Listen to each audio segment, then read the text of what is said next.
Okay, so I'm going to give you guys a quick tour of the darkroom and talk about some of the things with the darkroom that you need to be aware of. First of all, the darkroom is across the hall from the Mass Media Multimedia Lab, where most of our classes take place. It's also next door to the Fine Arts, Arts and Humanities Division office. The room is actually Fine Arts 168. So just a few things I want to go over, and we're going to expand on some of these discussions. One of the first things I want to make sure you guys understand and see is where to get the MSDS. So when you're in the darkroom, I'm going to kind of try to show you around here. This is the paper processing area of the darkroom, and obviously I've not yet opened up shop. I have some things to do.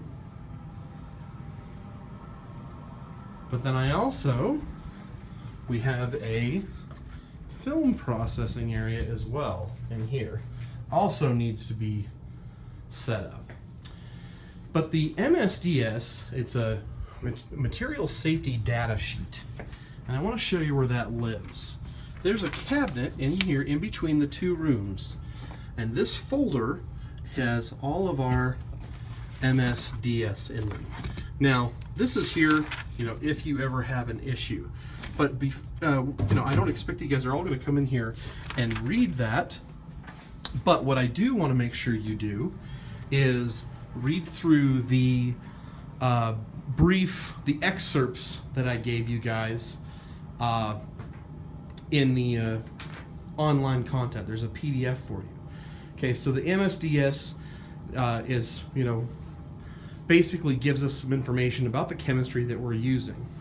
The things that you need to understand is, of course, what you shouldn't consume, which is anything.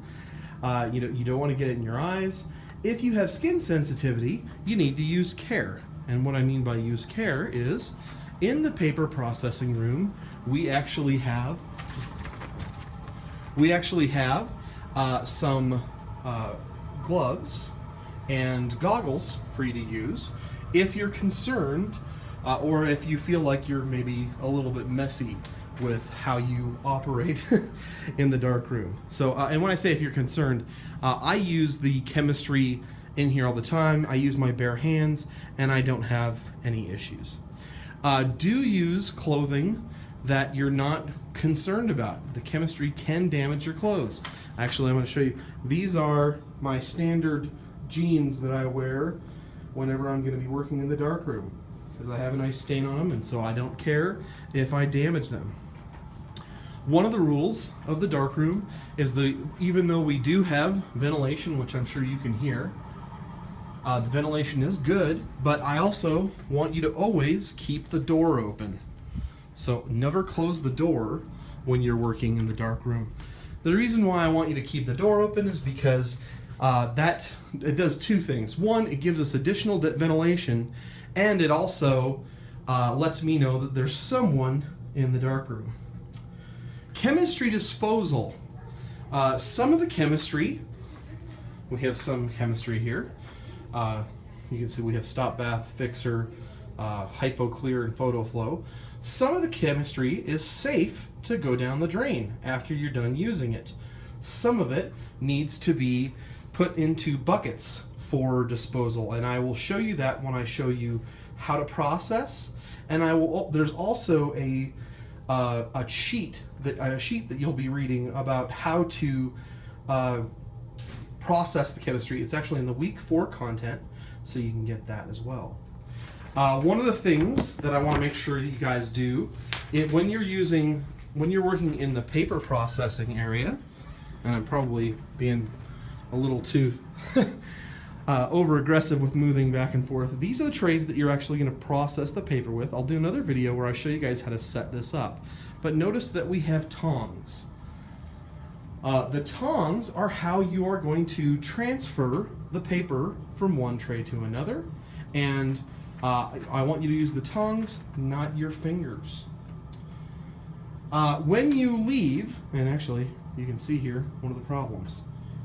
Cleaning is important. You can see here this is not clean. You should be leaving the darkroom cleaner than you found it. I'll go over how to clean when I go over processing, but cleaning is very important. These are the workstations, and cleaning is very important with the workstations as well. This is a printing workstation where we'll actually make our photographic prints.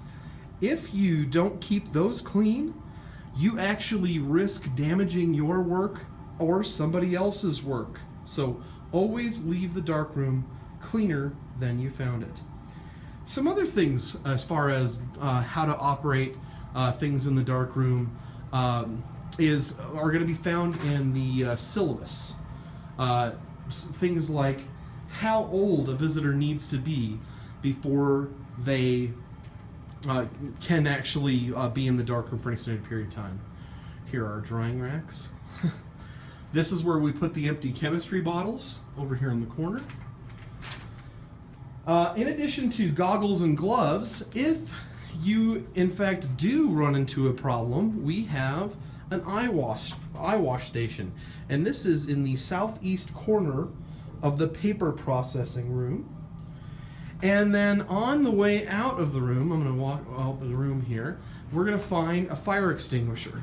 So those are a couple of the safety features I want you guys to be aware of. So if we look right here, mounted on the wall when you first come in, we have fire extinguisher.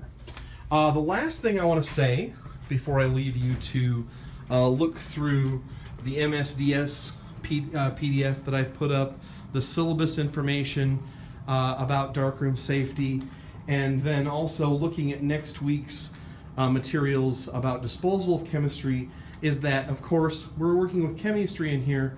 You're not to consume any of the chemistry, and so therefore food and drink are not allowed in the darkroom. So that's my basic spiel on darkroom safety.